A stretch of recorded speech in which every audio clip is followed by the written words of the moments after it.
Exercise 13.2 पहला प्रश्न है ये पी ए बराबर 3/5 पी बी बराबर 1/5 और ए तथा बी स्वतंत्र घटनाएं हैं तो पी ए इंटरसेक्शन बी ज्ञात कीजिए। देखिए ये स्वतंत्र घटनाओं की परिभाषा में बताया गया है ए और बी या ई और एफ दो घटनाएं स्वतंत्र कहलाती हैं यदि पी ई इंटरसेक्शन एफ बराबर P E intersection P F.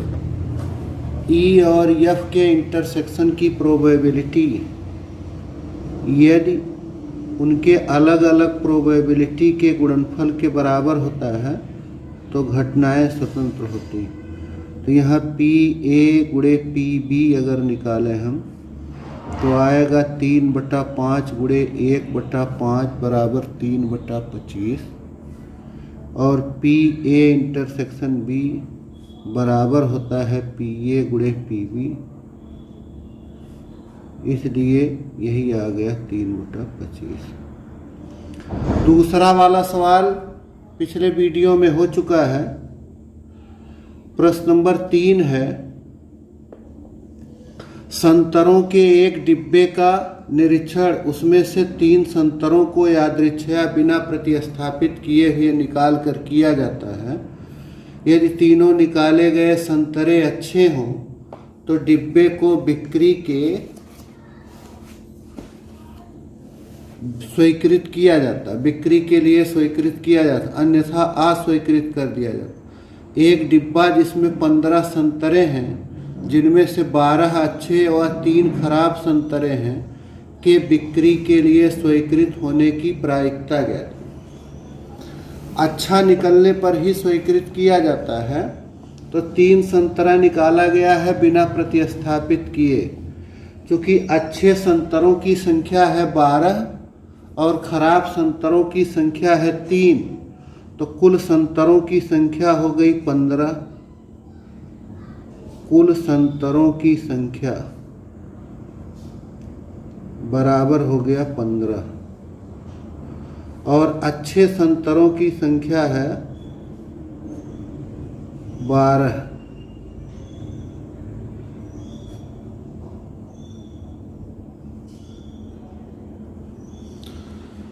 तो संतरों के अच्छे निकलने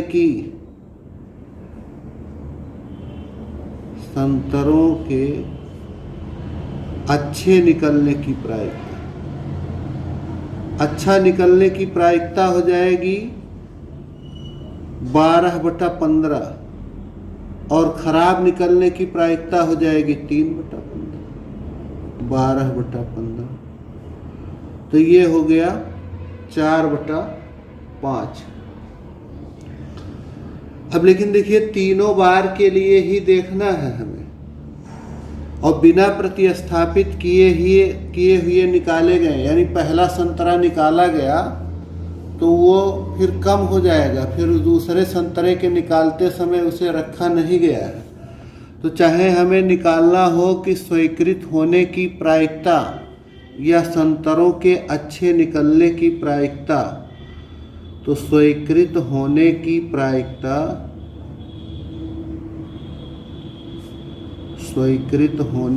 प्रायिकता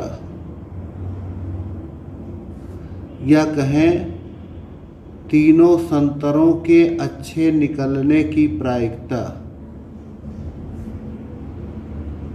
तीनों संतरों के अच्छे निकलने की प्रायिकता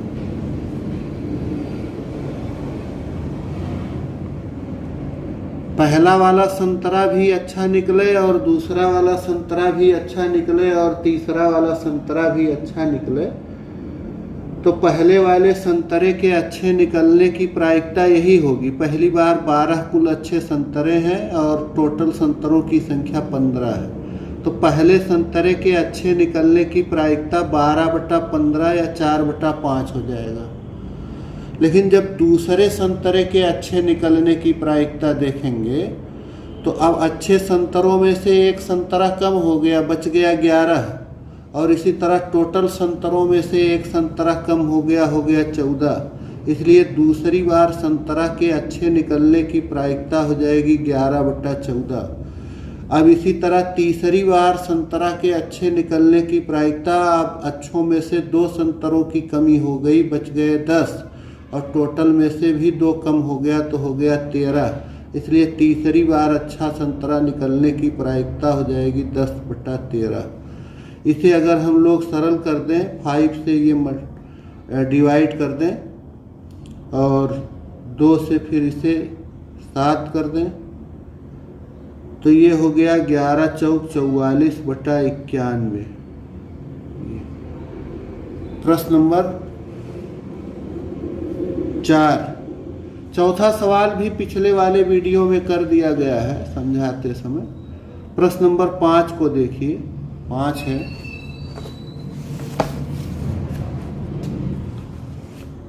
पांचवा है, एक पासे पर 1 2 3 लाल रंग से और 4 5 6 हरे रंग से लिखे गए।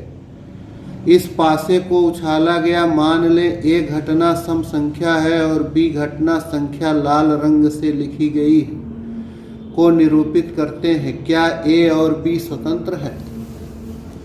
तो ए और बी स्वतंत्र तब होंगे जब ए इंटरसेक्शन बी की प्रोबेबिलिटी ए की प्रोबेबिलिटी और बी की प्रोबेबिलिटी के मल्टीप्लिकेशन के इक्वल होगा। तो देखिए यहाँ अगर हम लोग घटना ए की प्रायिकता निकालें, घटना ए क्या है, इसमें सम संख्या का आना। तो एक पासे पर 1 2 3 ये लिखा हुआ है लाल रंग से और 4 5 6 ये लिखा हुआ है हरे रंग से। लेकिन घटना ए क्या है? सम संख्या का प्राप्त होना। लाल से लिखा हो या हरा हो, हमें सम संख्या चाहिए। तो इसमें 3 सम संख्याएं हैं। हमारे सम संख्या वाली घटना में 3 अवयव होंगे और कुल कितने हैं? 6। इसलिए सम संख्या आने की प्रायिकता हो जाएगी 3/6 माने 1/2। और इसी तरह से घटना बी क्या है? घटना बी है संख्या लाल रंग से लिखी गई। तो लाल रंग से लिखी हुई 3 संख्याएं और कुल हैं 6। इसलिए लाल रंग से लिखी गई संख्या के घटना की प्रायिकता भी हो जाएगी 3/6 माने 1/2। अब पी ए इंटरसेक्शन बी निकालें। अगर ए इंटरसेक्शन बी का अर्थ हुआ कि जो लाल भी हो, नहीं, ए क्या था? सम संख्या का आना। तो ए में भी हो और बी में भी हो। ए तब होगा जब रंग नहीं सम संख्या आ जाए। और बी है कि संख्या लाल रंग से लिखी गई। ए इंटरसेक्शन बी का अर्थ हो गया संख्या सम भी हो और लाल भी हो। तो सम भी हो और लाल भी हो, यही केवल है। ये 2 एक ऐसी संख्या है जो सम संख्या भी है और लाल भी। ए इंटरसेक्शन बी का अर्थ हुआ कि सम और लाल, ये सम और लाल, सम और लाल संख्या के निकलने की प्रायिकता। तो ये केवल 2 ही, एक संख्या ऐसी है जो सम भी है और लाल भी है और टोटल है 6। इसलिए इसकी प्रायिकता हो जाएगी 1/6। अब पी ए गुणे पी बी अगर निकालें हम, तो ये आ रहा है 1/2 गुणे 1/2 1/4। और ये P A intersection B P A गुणे पी बी के इक्वल नहीं आया। पी ए गुणे पी बी 1/4 है और पी ए इंटरसेक्शन बी 1/6। तो चूंकि P A intersection B not equal to P A गुणे पी बी, इसलिए ए और बी स्वतंत्र घटनाएं नहीं हैं। स्वतंत्र घटना की परिभाषा ही यही है कि इनके इंटरसेक्शन की प्रायिकता इनकी अलग अलग प्रायिकताओं के गुणनफल के बराबर आता है, तो ही घटनाएं स्वतंत्र होती हैं। अगला प्रश्न है प्रश्न नंबर 6। मान लें ई और एफ 2 घटनाएं इस प्रकार हैं कि पीई बराबर 3/5, पी एफ बराबर 3/10 और पीई इंटरसेक्शन एफ बराबर 1/5। तब क्या ई और एफ स्वतंत्र हैं? ये तो सीधे आप चेक कर सकते हैं, लगा सकते हैं। पी ई गुणे पी एफ अगर निकालें उनका गुणनफल पी इंटरसेक्शन एफ के बराबर है तो स्वतंत्र है, अन्यथा नहीं। लगा लीजिएगा। 7वां प्रश्न है, ए और बी दो ऐसी घटनाएं हैं, पी ए दिया है और पी बी दिया है। P A 1/2, P A intersection B 3/5, P B का मान पी है, तो पी का मान ज्ञात कीजिए यदि घटनाएं परस्पर अपवर्जी।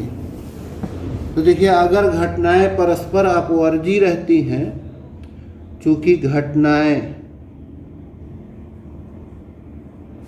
परस्पर अपवर्जी हैं,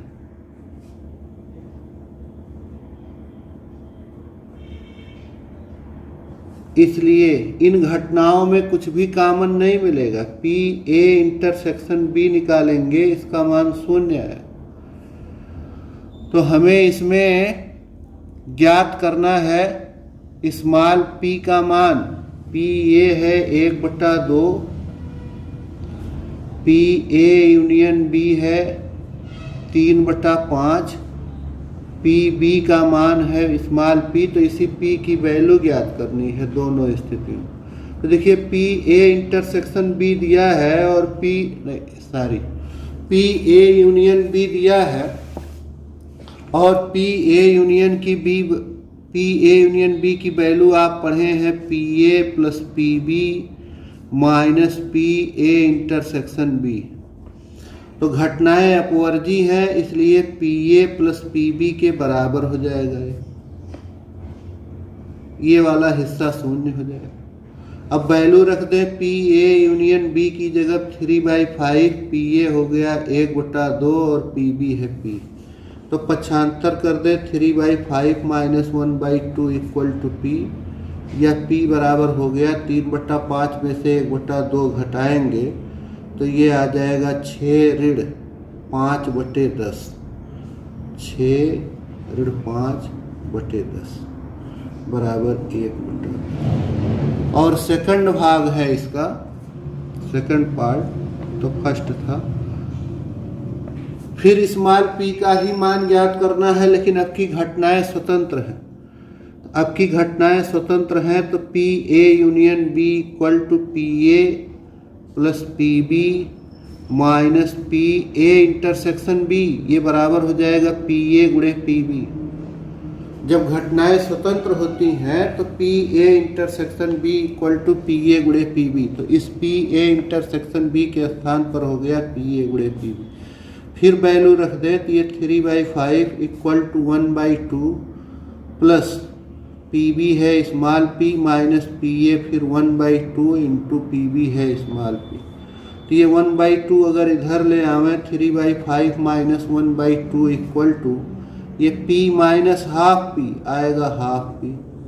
इधर अभी ये सरल किया गया है 1/10 आया है, तो 1/10 इक्वल टू 1/2 पी, और इसलिए p इक्वल टू कितना हो जाएगा, p इक्वल टू ये इधर आके हो जाएगा 2/1, तो हो जाएगा 2/10 मीन्स 1/5, तो ये हो गया 1/5। अगला प्रश्न है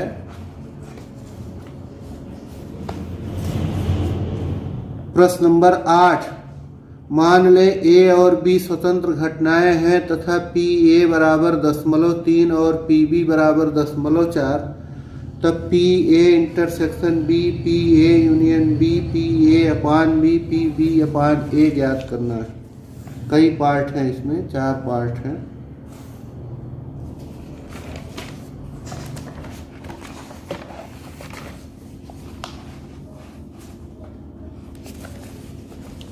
तो एक तो दिया है इसमें पी ए प्रोबेबिलिटी ऑफ ए 0.3 और प्रोबेबिलिटी ऑफ बी बराबर 0.4, और साथ में यह भी दिया है घटनाएं स्वतंत्र हैं। तो फर्स्ट पार्ट है घटनाएं स्वतंत्र हैं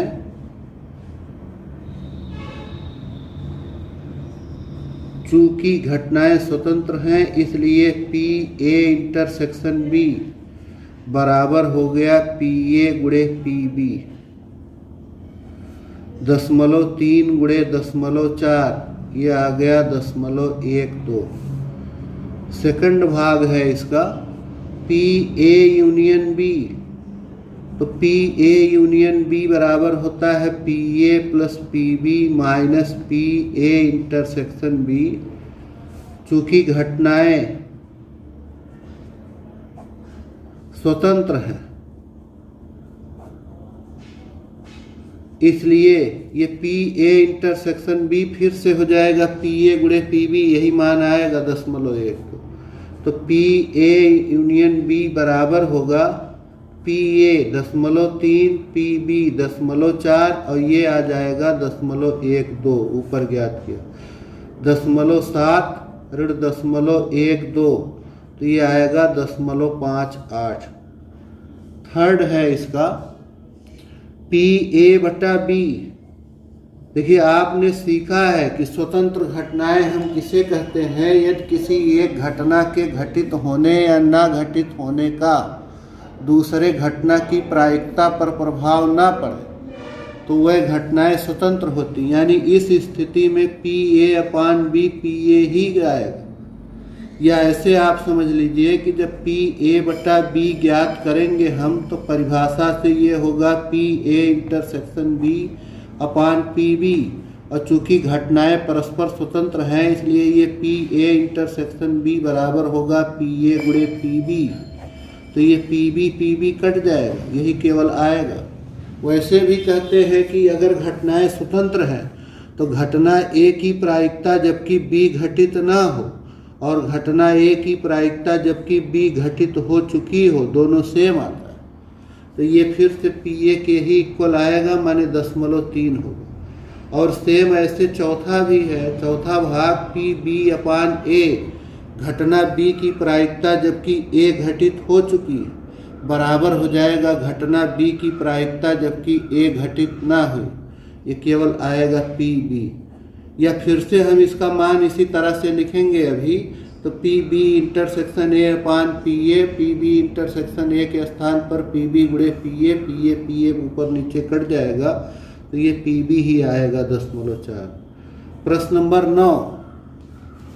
9वां है दी गई घटनाएं ए और बी ऐसी हैं जहां पी ए बराबर 1/4 पी बी बराबर 1/2 और पी ए इंटरसेक्शन बी बराबर 1/8, तब पी ए नहीं और बी नहीं ज्ञात कीजिए। इम्पॉर्टेंट प्रश्न है ये। ए की प्रायिकता है 1/4, बी की प्रायिकता है 1/2, पी ए इंटरसेक्शन बी है 1/8। तो हमें ज्ञात करना है पी ए नहीं और बी नहीं, पी ए नहीं और बी नहीं। कोई घटना जब नहीं होती है तो उसे उसकी पूरक घटना कहते हैं, डैश से निरूपित करते हैं या ऊपर बार लगा के निरूपित करते। तो इसी चीज को हम लोग गणित के रूप में इस तरह लिख सकते, ए नहीं का मतलब ए की पूरक घटना होगी। तो पी ए डैश और शब्द के लिए इंटरसेक्शन लगता है, या के लिए अथवा के लिए यूनियन लगता है, तो और की वजह से आएगा इंटरसेक्शन, और बी नहीं का मतलब बी की पूरक घटना बी डैश, या बार भी लगा सकते P A bar intersection B bar. तो हमें ज्ञात करना है P A dash intersection B dash. अच्छा आइए देखें ये A dash intersection B dash होगा क्या, समझ लेते हैं इसको। मान लीजिए कि हमारे पास एक घटना है या एक सेट है, वो इस तरह से है, ये है ए, और एक दूसरा है ये है बी। तो ए डैश और बी डैश, हमें वो हिस्सा चाहिए जो ए डैश में भी हो और बी डैश में भी हो, कॉमन हो दोनों, ए डैश में भी और बी डैश कॉमन। इंटरसेक्शन का मतलब कॉमन। तो अगर हम लोग ए डैश को इस तरह से हॉरिजॉन्टल लाइन से प्रदर्शित करें, ए डैश का अर्थ होता है वो सारा क्षेत्र जो ए में ना हो, जो ए में ना हो वही होगा ए डैश। ए में नहीं पढ़ना चाहिए, जो ए में ना हो।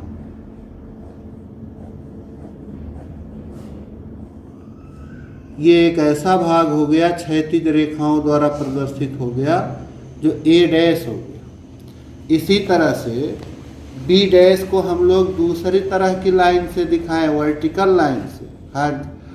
वर्टिकल लाइन, इसे हॉरिजॉन्टल लाइन से प्रदर्शित किए, अब उसे वर्टिकल।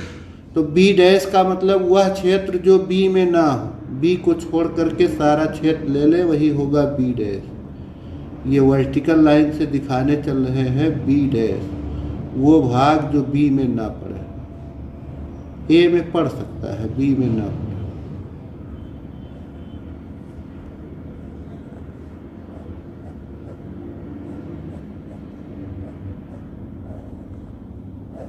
अब की बी में केवल नहीं चाहिए।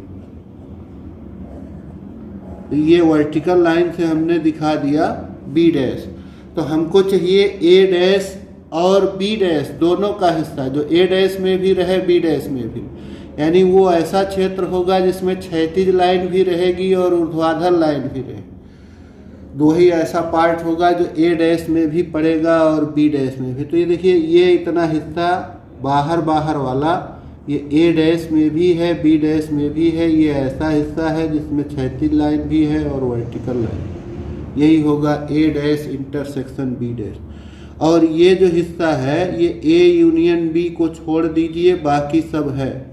तो इसे बराबर हम लोग लिख सकते हैं पी ए यूनियन बी का डैश, ए यूनियन बी के पूरक का हिस्सा वह क्षेत्र है। ये डबल लाइन द्वारा प्रदर्शित जो ए यूनियन बी को छोड़ करके है, ए यूनियन बी के पूरक घटना में। तो ए यूनियन बी का डैश हो गया। और ये ए यूनियन बी का डैश आप सीखे हैं, किसी घटना की प्रायिकता और उसके पूरक घटना की प्रायिकता मिल करके होती है एक। इसलिए ए यूनियन बी के डैश की प्रायिकता हो जाएगी एक ऋण पी ए यूनियन बी, चूँकि पी ए यूनियन बी और ए यूनियन बी के पूरक घटना इसके डैश का, ये दोनों मिल के होगा ए। और इधर ये 1 minus P A union B क्या होगा, P A plus P B minus P A intersection B. तो ये हो गया एक ऋण पी ए का मान 1/4, पी बी का मान 1/2, सब मान दिया है। ये हो गया 1/8, एक ऋण 8, 4 दूना 8, 2 चौक 8। तो ये हो गया एक ऋण 5/8 बराबर 3/8। प्रश्न नंबर 10, 10वां है, मान लो ए और बी स्वतंत्र घटनाएं हैं और पी ए 1/2, पी बी बराबर 7/12 और पी ए नहीं या बी नहीं 1/4 है। क्या ए और बी स्वतंत्र घटनाएं हैं? वही ए और बी स्वतंत्र घटनाएं तब होंगी जब P A intersection B equal to P A गुणे पी बी हो जाए। अब उसे ज्ञात करने के लिए देखिए हमारे पास क्या क्या दिया हुआ है इसमें। एक तो दिया है पी ए 1/2, पी बी 7/12 और एक दिया है पी ए नहीं या बी नहीं। इंग्लिश वर्जन की किताब में देखिएगा, हिंदी में कुछ गलत छपा है, ए नहीं या बी नहीं है। तो ए नहीं या बी नहीं, इसे कैसे लिखेंगे? पी ए नहीं का मतलब हो गया ए डैश, या बी नहीं, बी नहीं। अच्छा, या के लिए क्या लिखते हैं हम लोग? यूनियन। और बी नहीं का क्या मतलब हो गया? B dash. तो इसका मान दिया था 1/4, इसका अर्थ हुआ कि इतने का मान हमें दिया है 1/4। अब ये A dash union B dash, इसे देख लें क्या आता है। ए डैश यूनियन बी डैश, देखिए ए डैश अब की वो सारा हिस्सा लेना है जो ए डैश में भी आए, बी डैश में भी आए, या कॉमन रहे तो भी आए। हम लोग कैसे यूनियन ज्ञात करते हैं? किसी दो सेट के यूनियन का अर्थ हो गया पहले का भी सब आना चाहिए, दूसरे का भी सब आना चाहिए। अगर कोई संख्या, कोई अवयव दोनों में कॉमन है तो भी वो आना चाहिए, ए और बी के सारे आने चाहिए।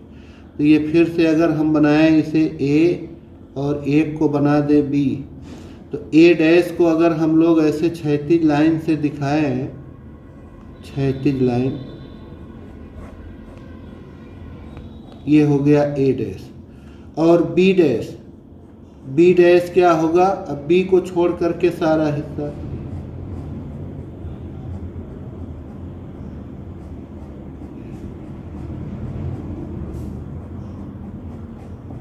देखिए अब की ए डैश का भी सारा पार्ट चाहिए, बी डैश का भी, जहां भी जितनी भी लाइनें आ गई अगर वो सब हो जाएगा ए डैश और बी डैश का पार्ट। केवल उसमें क्या होगा, ए डैश जब हम छायांकित किए हैं तो ए को छोड़ दिए हैं, बाकी सारा ले लिए। और जब बी को हमने बी डैश को छायांकित किया तो उसमें भी क्या किए हैं हम कि बी का सारा ले लिया है, बी को छोड़ करके सारा पार्ट ले लिया। तो इसमें ये जो कॉमन वाला पार्ट रहेगा ये छायांकित नहीं होगा, इसमें ना तो क्षैतिज लाइन जाएगी और ना ही ऊर्ध्वाधर लाइन जाएगी, क्योंकि क्षैतिज लाइन के हम लिए क्या किए, ए को छोड़ दिए हैं, बाकी सब क्षैतिज लाइन हो गया।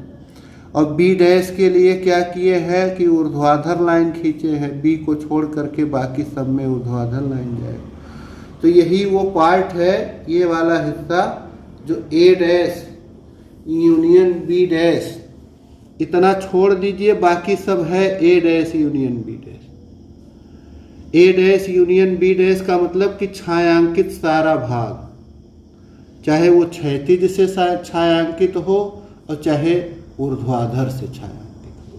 क्षैतिज से छायांकित होगा ए डैश के हिस्से में है, ऊर्ध्वाधर से छायांकित होगा ऊर्ध्वाधर लाइन से तो वो बी डैश के हिस्से में। हमें ए डैश का भी हिस्सा चाहिए, बी डैश का भी हिस्सा चाहिए, ऐसा सारा पार्ट ले लेना है जो क्षैतिज लाइन में भी आ जाए, ऊर्ध्वाधर लाइन, जितना छायांकित है सब। तो केवल ये वाला हिस्सा छोड़ करके बाकी सब छायांकित है, और ये वाला हिस्सा क्या है, इसे छोड़ देना है।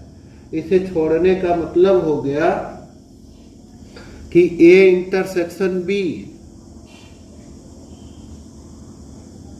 डैश है 1/4, A intersection A dash union B dash का मतलब ए इंटरसेक्शन बी का डैश। ए इंटरसेक्शन बी का डैश मतलब वो सारा भाग जो ए इंटरसेक्शन बी में है उसे छोड़कर बाकी सब।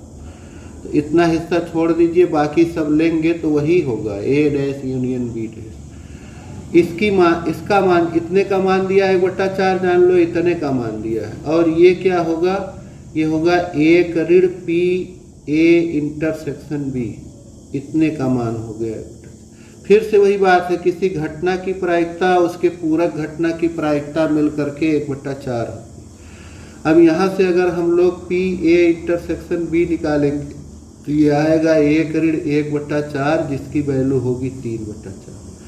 अब अगर पी ए गुणे पी बी ज्ञात करें हम तो ये आएगा 1/2 गुणे 7/12 आ जाएगा 7/24। तो अब देखिए पी ए इंटरसेक्शन बी, इसकी वैल्यू पी ए गुणे पी बी के इक्वल नहीं आई, इसलिए ये दोनों घटनाएं स्वतंत्र नहीं हैं। इसलिए घटनाएं ए और बी स्वतंत्र नहीं है। इस तरह से चेक करेंगे हम कि घटनाएं स्वतंत्र हैं कि नहीं। शेष प्रश्नों को अगले वीडियो में करेंगे।